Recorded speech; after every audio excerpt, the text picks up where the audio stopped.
আসসালামু আলাইকুম, সবাই কেমন আছেন? আশা করছি আল্লাহর রহমতে সবাই ভালো আছেন। আজকে কথা হবে মধ্যপ্রাচ্য নিয়ে। মধ্যপ্রাচ্যের দুটি দেশ, একটি বৈধ দেশ, একটি অবৈধ দেশ। অবৈধ দেশ ইসরায়েল এবং বৈধ দেশ ইরানের মধ্যে যে যুদ্ধ সার্কাস চলছে, সেই সার্কাস নিয়ে কথা হবে। আপনারা অনেকেই দ্বিমত পোষণ করবেন যে কেন এই যুদ্ধটাকে কেন সার্কাস বলছি। সেটা তো যথেষ্ট কারণ রয়েছে। তো আমার কাছে এটা সার্কাসই মনে হয়, এবং আপনারা যদি সঠিকভাবে ক্যালকুলেশন করেন তাহলে এটা এই যুদ্ধটাকে একেবারে স্বাভাবিক বিষয় মনে হবে এবং এটাকে সার্কাসই মনে হবে। তো আসলে এই কথাগুলো, এই সার্কাসের বিষয়ে কথা বলতে যে আমার হাসিও আসলে পাচ্ছে। আপনারা অন্যভাবে নেবেন না, আপনাদেরও হাসি পাবে যদি সঠিকভাবে বিষয়টাকে আপনারা বিশ্লেষণ করেন। যাই হোক, আসলে মূল কথায় আসি। আমি কথা বলবো 3টা পয়েন্ট নিয়ে। এই যে যুদ্ধ যে সার্কাস, এই বিষয়ে 3টা পয়েন্ট নিয়ে কথা বলবো। প্রথম পয়েন্টটা হচ্ছে কেন ইসরায়েল হঠাৎ করে অপ্রত্যাশিতভাবে ইরানে আক্রমণ করে বসলো। দ্বিতীয় পয়েন্ট হচ্ছে কেন মধ্যপ্রাচ্যের দেশগুলো, আরব দেশগুলো, বিশেষ করে সৌদি আরব হঠাৎ করে আজীবন বিরোধিতার পর হঠাৎ করে কেন ইরানের পক্ষ নিয়ে কথা বলছে। এবং তৃতীয় যে কারণ হচ্ছে, তৃতীয় যে পয়েন্ট সেটা হলো যে কেন আমেরিকার আসলে এখানে স্বার্থটা কী।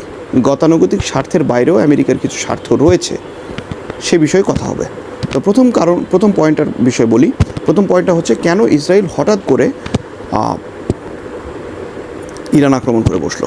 এই যে ইরান পারমাণবিক শক্তিধর হবে এবং ইসরায়েল আত্মরক্ষার স্বার্থে এই ইরানে আক্রমণ করে বসেছে, এই যে এই সমস্ত কথাবার্তা যে ইরান আর কিছুদিনের মধ্যে পারমাণবিক শক্তিধর হবে, তাকে আটকানোর জন্য আমরা আসলে যুদ্ধ করছি, আমেরিকাও একই সুরে কথা বলছে, এগুলো আসলে কিছু না, এগুলো কিচ্ছু না, এগুলো জাস্ট জুজুর ভয়, বা এই যে আক্রমণ করতে হবে তাই এই সমস্ত কথাবার্তা বলছে। এই যে একটা আমরা গল্প পড়ছি না, যে একটা হরিণের বাচ্চা ওই নদীর ওই পাশে পানি খাচ্ছে, আর এই পাশে পানি খাচ্ছে হচ্ছে একটা বাঘ। তো এখন হরিণের বাচ্চাটা খাবে বাঘ, তো কোনো উপায় খুঁজে পাচ্ছে না। তো বলতেছে, তুই আমার পানি ঘোলা করছিস কেন? হরিণের বাচ্চাকে বাঘটা বলছে, তুই আমার পানি ঘোলা করছিস কেন? তো এখন হরিণ শাবক বলছে যে, হুজুর, আমি আপনার পানি কেমনে ঘোলা করছি? আপনি তো খাচ্ছেন এই স্রোতের ওই পাশে, আমি খাচ্ছি এই পাশে, তো আমি কীভাবে পানি ঘোলা করছি?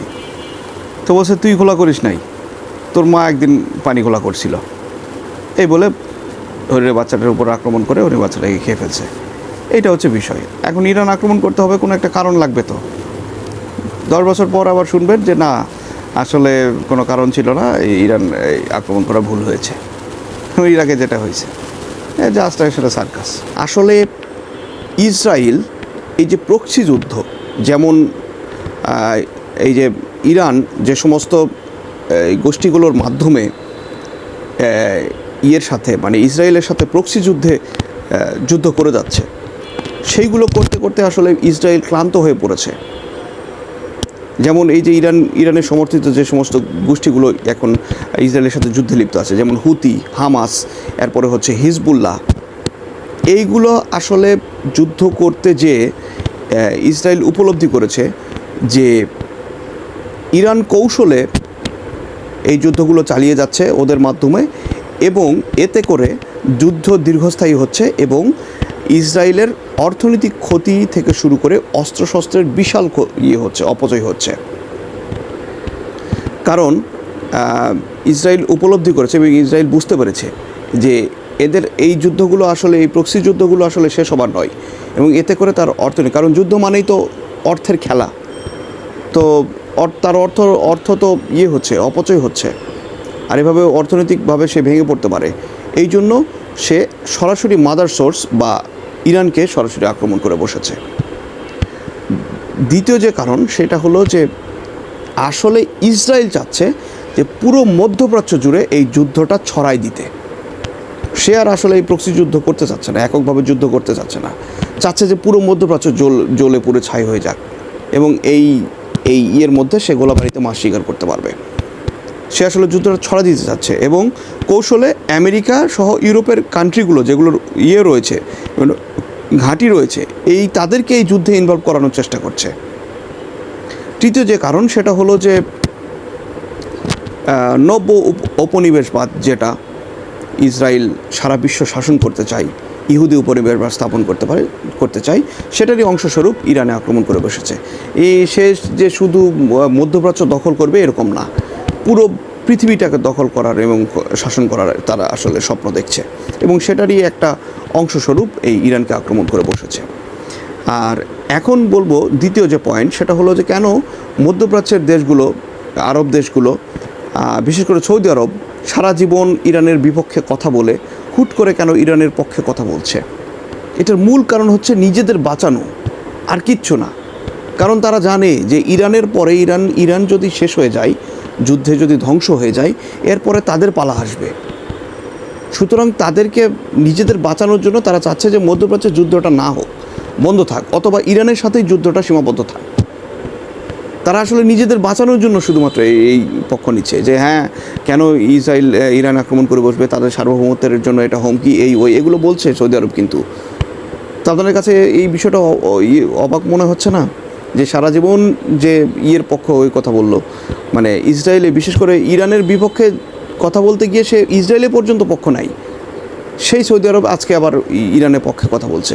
মূল কারণ হচ্ছে তাদের নিজেদের বাঁচানো, তাদের নিজেদের সার্বভৌমত্ব রক্ষা করার জন্য। কারণ তারা জানে যে ইরান ধ্বংসের পর তাদেরকে ইসরায়েল ধরবে, এবং এই যুদ্ধটা সর্বাত্মকভাবে শুরু হলে তারা আসলে আক্রান্ত হবে। তো তারা যাতে আক্রান্ত না হয়, নিজেদের বাঁচানোর জন্য তারা চাচ্ছে যে যুদ্ধটা আর না হোক মধ্যপ্রাচ্যে, এবং এই কারণে ইরানকে সমর্থন করছে, আর কিচ্ছু না। আপনারা মনে হয় ভাবছেন যে হ্যাঁ, ইরান সৌদি আরবের ভাই, মুসলমান ভাই, এই জন্য হয়তো পক্ষে কথা বলছে না। আরব দেশগুলোর বৈশিষ্ট্য এরকম, তাদের মাথায় তো শুধু গোবর, মাথায় তো কিছু নাই আসলে। তারা শুধু শাসিত হতে জানে, শাসন করতে জানে না। তো যাই হোক, এটা হচ্ছে মূল কারণ। আর তৃতীয় যে কারণটা, সেটা হলো যে কেন, তৃতীয় যে পয়েন্ট, সেটা হলো যে কেন আমেরিকার আসলে স্বার্থটা কী। আমেরিকার স্বার্থ তো আপনারা জানেন, আমেরিকার স্বার্থ এটা। এরপরও গতানুগতিক স্বার্থের বাইরেও একটা স্বার্থ রয়েছে, সেটা হলো যে আমেরিকা আসলে ইসরায়েলের পাগলা কুত্তা বানাইছে। ইসরায়েলে পাগলা কুত্তা বানিয়ে গোটা মধ্যপ্রাচ্যকে সে আসলে ধর্মীয়ভাবে মুসলমানদের বিপক্ষে একটা জয় পেতে চায়, এবং এই যে তেলের যে ভাণ্ডার, এইটাতে কর্তৃত্ব বজায় রাখতে চাই। অন্যান্য যে পরাশক্তিগুলো রয়েছে, যেমন রাশিয়া, চীন, এখানে চোখ দিয়ে আছে। তো সেই ক্ষেত্রে ইসরায়েলের মাধ্যমে, ইসরায়েল নামক পাগলা কুত্তার মাধ্যমে সে আসলে এখানে একটা কর্তৃত্ব বজায় রাখতে চাই। এবং শুধু তাই নয়, অবাক করা বিষয় সেটা হলো যে আমেরিকা কিন্তু ইসরায়েলরে হান্টিং ডগ মনে করে। তো হান্টিং ডগ অনেক সময় হয় কি, কুত্তা যখন হিংস্র হয়ে যায় তখন মালিকের পক্ষেও তাকে কন্ট্রোল করা কঠিন হয়ে যায়। তো এই কারণে ইসরায়েলকে দিয়ে কৌশলে যুদ্ধ বাধায় দিয়ে ইসরায়েলের হাত কিছুটা খাটো করছে, ইসরায়েলকেও কিছুটা দুর্বল করে ফেলছে, যাতে করে সে আমেরিকার উপর নির্ভরশীল হয়ে থাকে। ইসরায়েল এই জিনিসটা বুঝে নাই। ইসরায়েল পাগলা কুত্তার মতো খালি ঘেউ ঘেউ করতেছে, আরে বেটা ইসরায়েল তুই দেখ, তোরে দিয়ে সিরিয়া শেষ করলো, ইরাক শেষ করছে, লিবিয়া শেষ করছে, কিন্তু তুই কি পাইছস? তুই তো কিছু পাস নাই। তুই শুধু পাইছস ফিলিস্তিন দখল করে কয়েকটা বাড়ি স্থাপন করতে পারছস, অবৈধ বসতি স্থাপন করতে পারছস।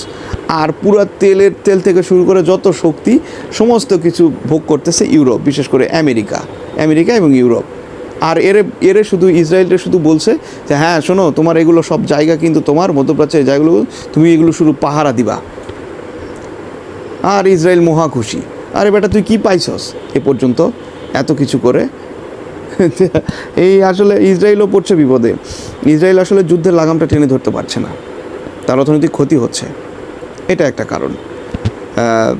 তো এটাই কারণ। তো আজকে একটা লেখা পড়লাম, আমার লেখাটা এত ভালো লেগেছে, সেটাই পরিমার্জন করেছি, কিছুটা লিখেছি, আমিও নিজে কিছুটা সংশোধন করে লেখাটা একটু পড়ি, আপনাদের ভালো লাগবে মনে হয়।